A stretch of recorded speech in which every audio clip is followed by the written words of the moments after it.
নমস্কার বন্ধুরা।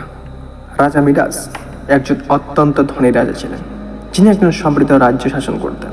তার সম্পদ থাকা সত্ত্বেও মিডাস সবসময় তার সম্পদ চেয়েছিলেন। সোনার প্রতি তার লোভ ছিল অতৃপ্ত। একদিন দেবতাকে সাহায্য করার পর তার একটি ইচ্ছা মঞ্জুর করা হয়েছিল। বিনা দ্বিধায় মিডাস কামনা করেছিলেন যে তিনি যা স্পর্শ করেছেন তা সোনায় পরিণত হবে। দেবতা পরিণতি যেন মিডাসকে তার ইচ্ছা মঞ্জুর করলেন। প্রথম থেকে মিডাস খুব আনন্দিত ছিল। তিনি গাছ, পাথর এবং তার চারপাশে সমস্ত কিছু স্পর্শ করেছিলেন, সেগুলিকে শক্ত সোনায় পরিণত করেছিলেন। তার প্রাসাদ ঝিকিমিকি করে এবং তার সম্পদ তার কল্পনার বাইরে বেড়ে ওঠে। তবে তার আনন্দ ছিল স্বল্পস্থায়ী। তিনি যখন খেতে বসলেন, তিনি বুঝতে পারলেন তার খাবারটি স্পর্শ করার সাথে সাথেই সোনায় পরিণত হয়েছে। রুটি, ফল, ওয়াইন সব কিছুই শক্ত সোনায় পরিণত হয়েছিল এবং অধ্যক্ষ হয়ে গিয়েছিল।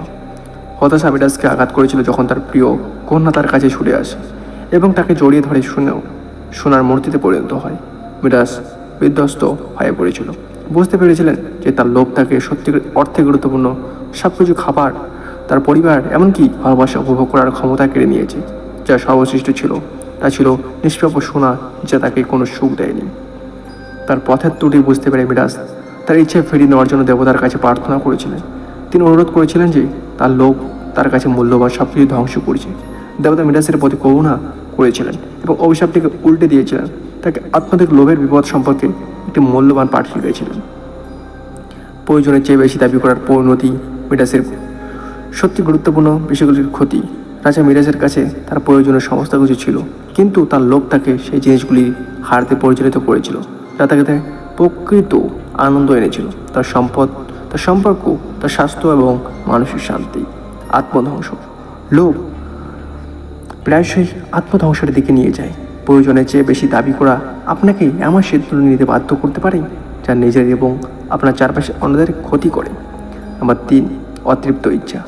লোভ এমন একটি চক্র তৈরি করে যেখানে কোনো পরিমাণ সম্পদ বা বস্তুগত সম্পদ আপনাকে সন্তুষ্ট করতে পারে না। আপনি যত বেশি পাবেন তত বেশি আপনি চান অসন্তুষ্টির দিকে নিয়ে যাবে। নৈতিক এবং নৈতিক অবক্ষয়। আরও কিছু করার জন্য আপনি নৈতিক সীমানা অপেক্ষা করতে পারেন, মূল্যবোধের সাথে আপোষ করতে পারেন বা অন্যদের ক্ষতি করতে পারেন।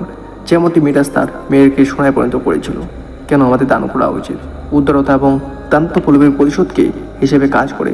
যখন আমরা অন্যদেরকে দেই তখন আমরা নিঃস্বার্থভাবে অনুসরণ করি এবং এটি কেবল অন্যদের উপকার করে না, বরং গভীর পরিপূর্ণতা এবং অভ্যন্তরীণ শান্তি নিয়ে আসে। এখানে কেন দান অপরিহার্য? সুখ ছড়িয়ে দেয়। যখন আমরা দান করি তখন আমরা অন্যদের সাহায্য করি যারা কম ভাগ্যবান। সুখ ছড়িয়ে দেয় এবং তাদের জীবনে ইতিবাচক প্রভাব ফেলে। লোভ কমায়। নিয়মিতভাবে অন্যকে দান করা আমাদের মনকে আমাদের যা আছে তা সন্তুষ্ট থাকতে প্রশিক্ষণ দেয় এবং আমাদেরকে বস্তুগত সম্পদের প্রতি আত্মাধিক সংযুক্ত হতে বাধা দেয়।